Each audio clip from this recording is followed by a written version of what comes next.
Desastres não acontecem simplesmente. Eles são provocados por uma cadeia de eventos decisivos. Vamos desvendar as decisões fatais daqueles últimos segundos, pouco antes do desastre. Segundos fatais. Tragédia no voo da Swissair. Goldensbridge, Nova York.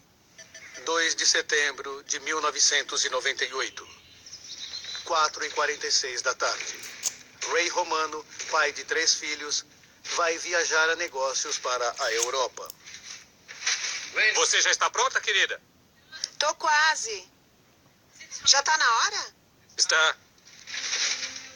Ele tinha acabado de se tornar sócio da firma onde trabalhou a vida toda. Ele era um homem bom em tudo. Até a semana que vem. Ligue, por favor. Claro.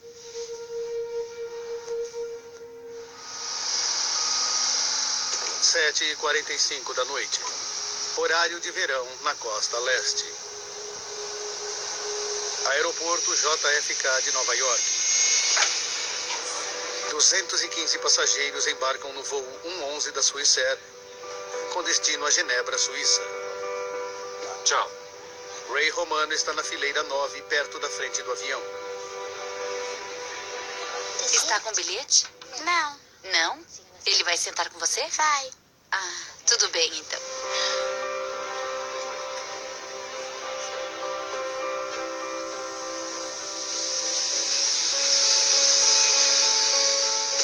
Oito horas e 18 minutos da noite.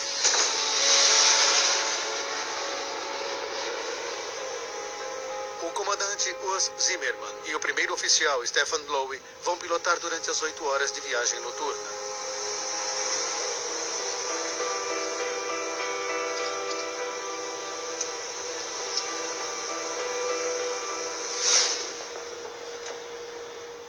Nove horas e 10 minutos da noite.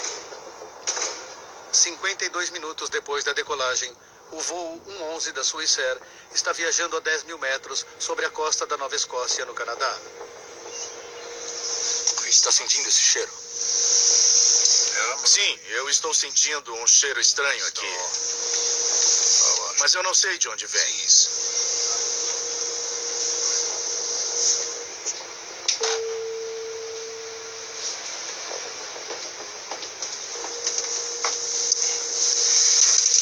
Está tudo bem?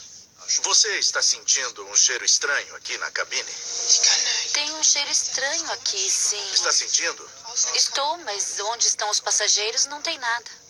Deve ser o ar-condicionado, não é mesmo? É.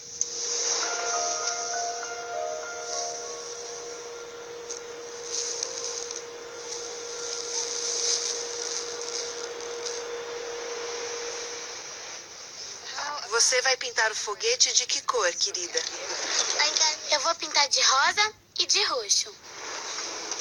Obrigado, está perfeito. 9 horas e 13 minutos da noite.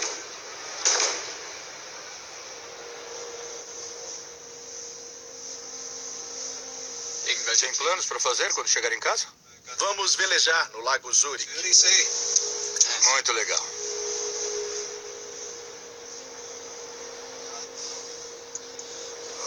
Isso aqui não está nada bom. Dá uma olhada. Não está nada bom. O comandante Zimmermann decide pousar para fazer uma revisão no avião. Aqui é o voo 111 da Swissair.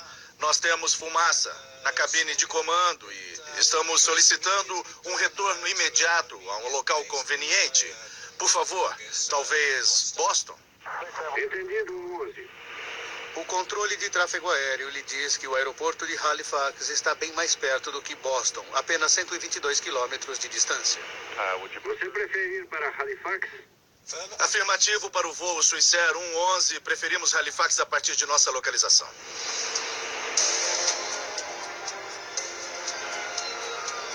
O aeroporto se prepara para um pouso de emergência.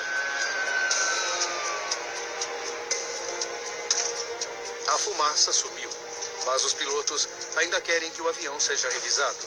Eles usam as máscaras de oxigênio como precaução e iniciam a descida.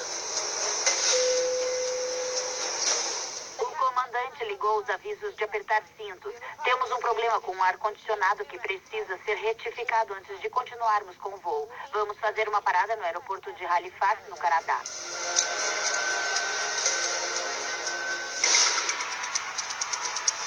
Centro de controle de tráfego aéreo em Moncton, New Brunswick. Dei uma olhada rápida no radar para ver onde a aeronave estava e imaginei que estivesse a uns 20 minutos do aeroporto. É tarefa de Bill Pickrell guiar o avião em segurança até Halifax. Ia ser uma operação bastante simples. Eles estavam alinhados quase que perfeitamente para uma aproximação direta naquele momento. Swissair 11, boa noite.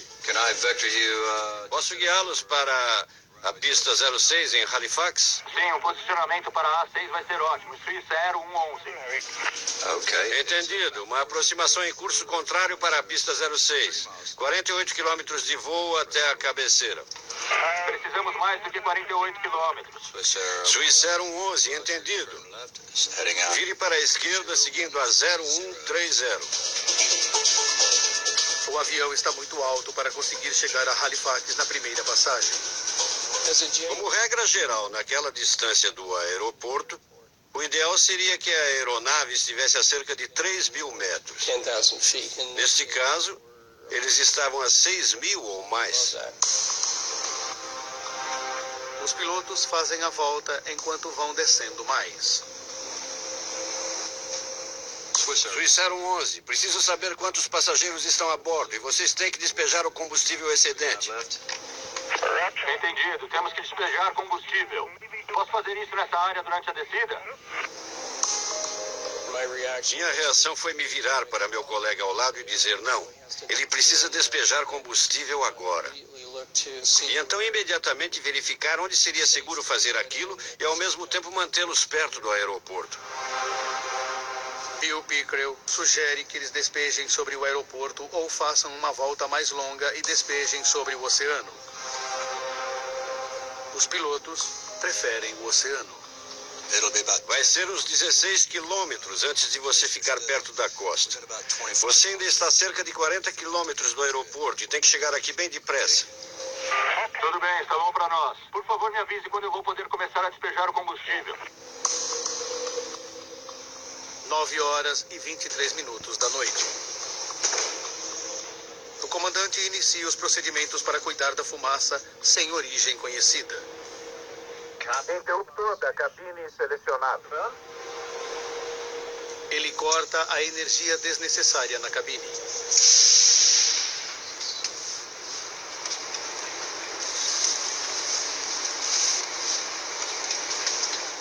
Por favor, devemos nos preocupar agora. Não há eletricidade, o ar está desligado. Não.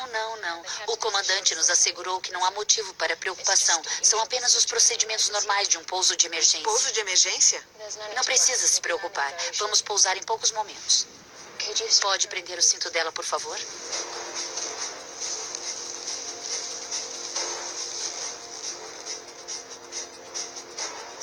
Nove horas e 24 minutos da noite.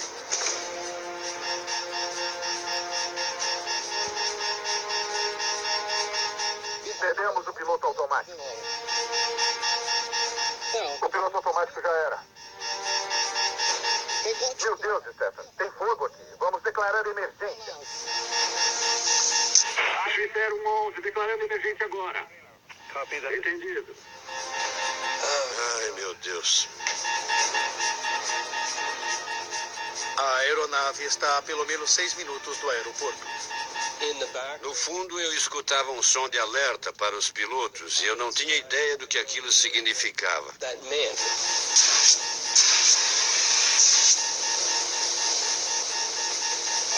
Que droga!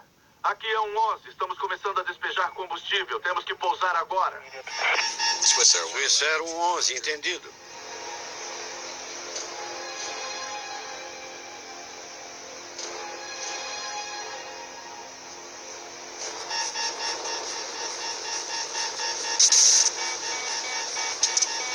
Perdemos os dispositivos primários de voo.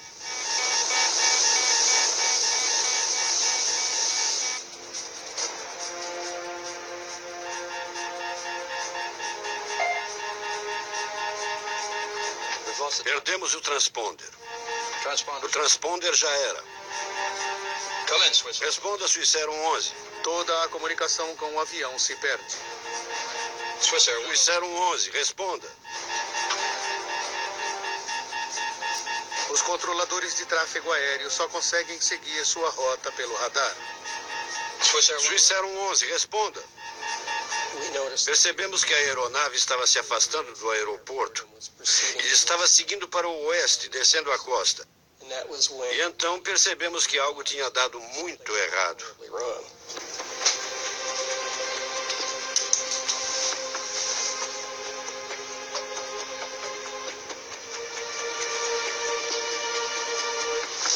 Meu Deus, isso é fumaça.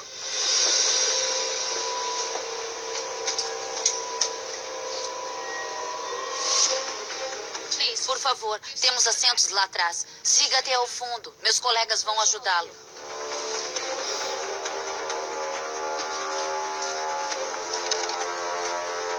Tem fumaça na primeira classe.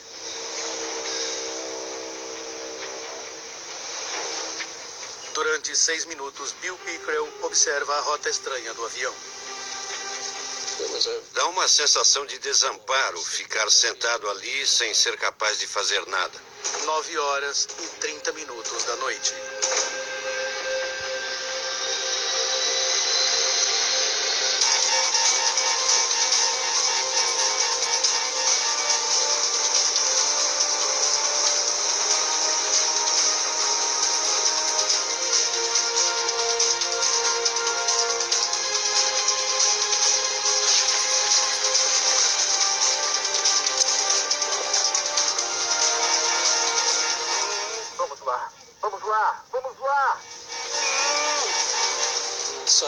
De repente, eles viraram para o sul, em direção ao mar aberto.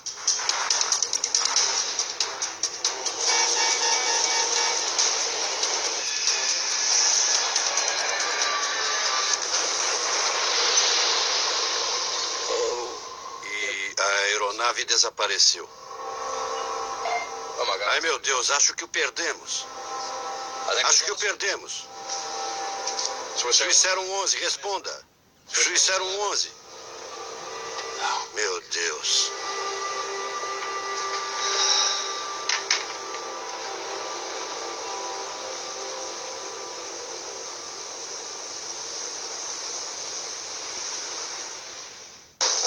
O que alguns chamam de amor. I have this real true love for them. O que outros chamam de beleza. I'm a model. I've been on the front of a magazine. 20.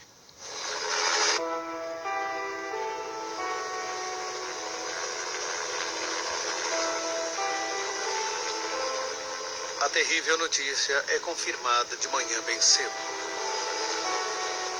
Todas as 229 pessoas a bordo do voo 111 da Swissair tinham morrido. Eles simplesmente me disseram que não havia sobreviventes. E eu não me lembro de quase nada depois daquilo. Parecia que minha alma estava sendo sugada para fora do corpo.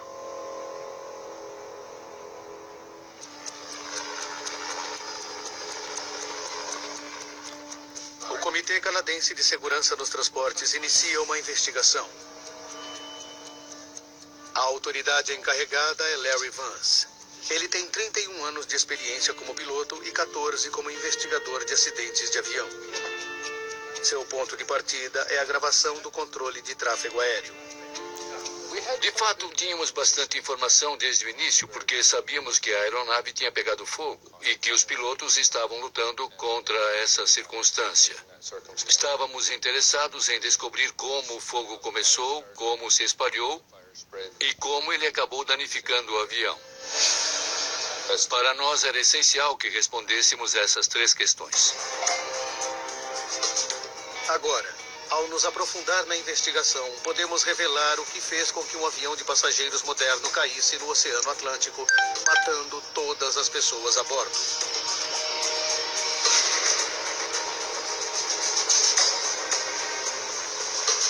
Antes que os investigadores consigam estabelecer o que provocou o incêndio no voo 111 da Swissair, eles precisam recuperar os destroços.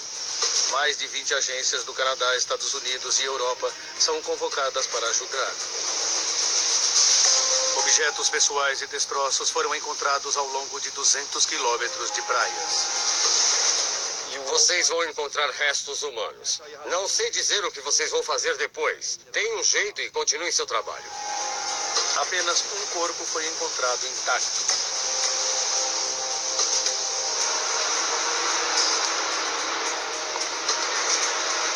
Mergulhadores e veículos submarinos por controle remoto vasculham os destroços a 54 metros no fundo do mar.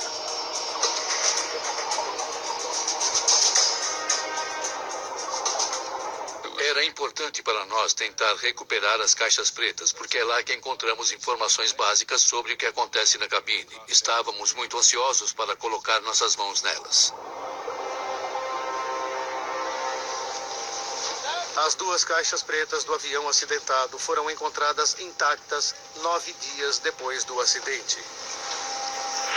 Nós temos uma lista de verificação para a fumaça do ar-condicionado. A equipe descobre que os pilotos sentiram cheiro e depois viram fumaça. Stefan, a fumaça sumiu. Mas depois que a fumaça sumiu, ela voltou e trouxe fogo com ela. Suícer 11, vocês estão liberados para despejar combustível. Entendido. Mas os investigadores descobrem um pouco mais. A informação sobre os últimos 6 minutos estava faltando, e isso foi uma decepção para nós. Achávamos que teríamos toda a informação até o momento do impacto, mas na verdade não tínhamos. As caixas pretas não fornecem nenhuma resposta rápida. Mas Vance continua achando que os destroços do avião guardam muitas pistas.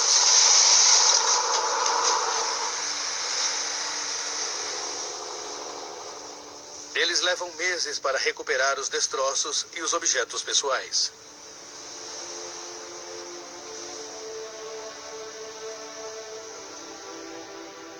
Os parentes consternados são convidados a virem buscar os objetos de seus entes queridos.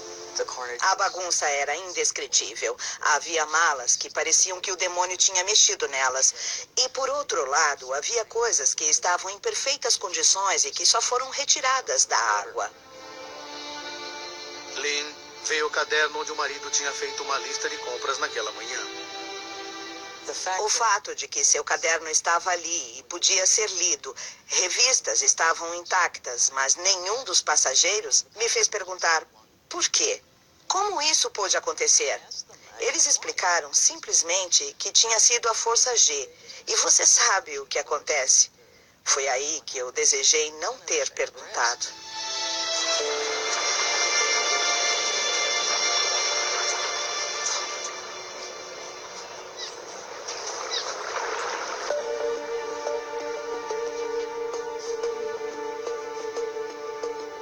No final das contas, 98% do avião foi recuperado. Porém, estava em mais de 2 milhões de pedaços. A difícil tarefa de encontrar pistas se torna mais fácil porque o avião caiu na água e não na terra. Isso nos deu uma oportunidade única, porque não é muito comum acontecer um acidente no qual temos um incêndio em pleno desenvolvimento, apagado todo ao mesmo tempo, instantaneamente. Assim, isso preserva o estudo do incêndio naquele momento. A prioridade do investigador é determinar onde o incêndio começou e o que o provocou. Tom Ans é o investigador técnico sênior do Comitê de Segurança nos Transportes. Ele lidera o grupo de investigação do incêndio. Os primeiros pedaços que surgiram e que foram identificados como tendo sido danificados pelo fogo eram da cabine de comando ou da cozinha da primeira classe. Então estávamos analisando essa área. Vendo que todos os destroços danificados pelo fogo são da parte dianteira do avião, a equipe decide que a melhor maneira de identificar o que aconteceu é fazer a sua reconstrução. Parecido com um quebra-cabeça de 5.000 peças, os destroços são pacientemente unidos até formarem uma imagem em tamanho real. Conforme uníamos mais coisas, a imagem foi ficando cada vez mais clara. Lembro que, ao olhar para o teto da cozinha número 1 em particular, vi que todo o estrago feito pelo calor ia de dentro para fora, o que colocava a fonte de calor sobre a cozinha. A reconstrução mostra que o fogo estava queimando não dentro da cozinha, mas fora de vista, na parte de cima do avião. É ali que ficam os equipamentos eletrônicos, a fiação, os componentes do ar-condicionado e o isolamento. Não havia detectores de fumaça lá em cima, e não é exigência que obrigue a tê-los. Os passageiros não tinham ideia do que estava acontecendo, até que o fogo acabou passando pelo teto. E isso só aconteceu na cozinha da primeira classe. E talvez no compartimento da primeira classe. No fundo do avião, classe executiva e econômica, ninguém teve a menor ideia de que algo inoportuno estava acontecendo. Uma parede de anteparo divide a parte de cima em 2 compartimentos com um pequeno túnel para a fiação passar. Sabendo quem sentiu o cheiro de fumaça e quando, a partir das gravações da caixa preta e analisando os danos na reconstrução... Está sentindo algum cheiro estranho, comissária? Onde estão os passageiros, não. A equipe de investigação descobre que o fogo começou na frente do anteparo, acima do teto da cabine de comando, onde os pilotos sentiram o cheiro quase que imediatamente. Se tivesse começado atrás do anteparo, teria provocado muito mais danos na parte traseira da fuselagem, e as pessoas no fundo do avião teriam sentido o cheiro da fumaça antes das pessoas na cabine de comando. Agora, eles sabem onde o fogo começou e precisam descobrir como ele começou. Uma das coisas que procurávamos era se tinha havido algum tipo de atividade criminosa ou não. Uma inspeção mais cuidadosa em parte dos destroços sugere que houve. Bem no início da investigação, nós começamos a ver o que parecia chumbo de uma cápsula de arma de fogo, umas bolinhas. Elas estavam por toda parte, nos assentos, encostos, etc. Nós estávamos achando que alguém poderia ter feito disparos no avião. A questão era sobre se o fogo era parte de uma conspiração terrorista, se alguém teria embarcado no avião com uma arma de fogo. Até que eles descobriram o que havia no porão do avião. No final das contas, eram pontinhas de canetas esferográficas. Aquelas coisas redondas que se põem na ponta das canetas esferográficas. Havia dezenas de milhares daquelas coisinhas.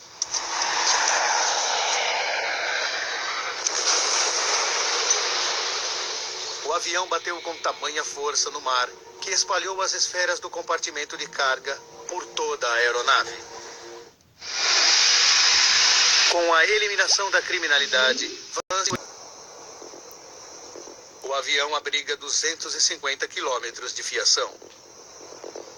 3.000 peças foram recolhidas do local do acidente.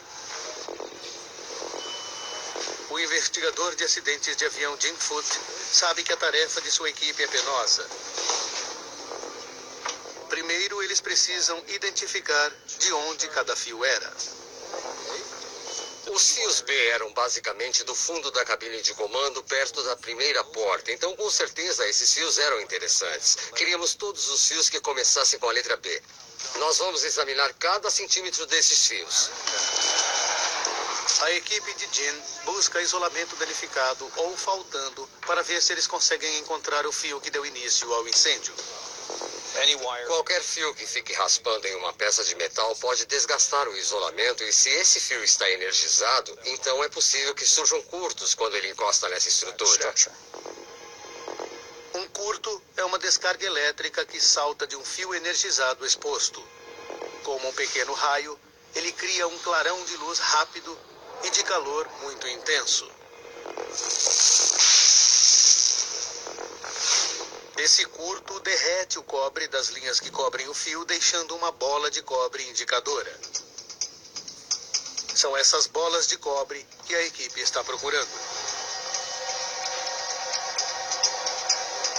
Eles encontram 20 segmentos de fio que entraram em curto. A maioria deles passava pelo teto da cabine de comando e qualquer um deles poderia ter provocado o incêndio. 8 dos segmentos de fio elétrico alimentavam o moderníssimo sistema de entretenimento pessoal do voo, que foi instalado na primeira classe e classe executiva no ano anterior ao desastre. Entretanto, apesar dos testes exaustivos, os investigadores não conseguem descobrir qual curto deu início ao incêndio. Nós ficamos desapontados com todo o esforço que investimos. Nada do material que tínhamos recuperado e ao qual tínhamos dedicado nosso trabalho nos levava a descobrir qual curto provocou o evento. A análise da fiação chega ao fim. Jim Foote está conformado de que não vai descobrir onde surgiu o curto inicial. Entretanto, conforme ele vai guardando as coisas, ele dá uma última olhada nos fios queimados do sistema de entretenimento.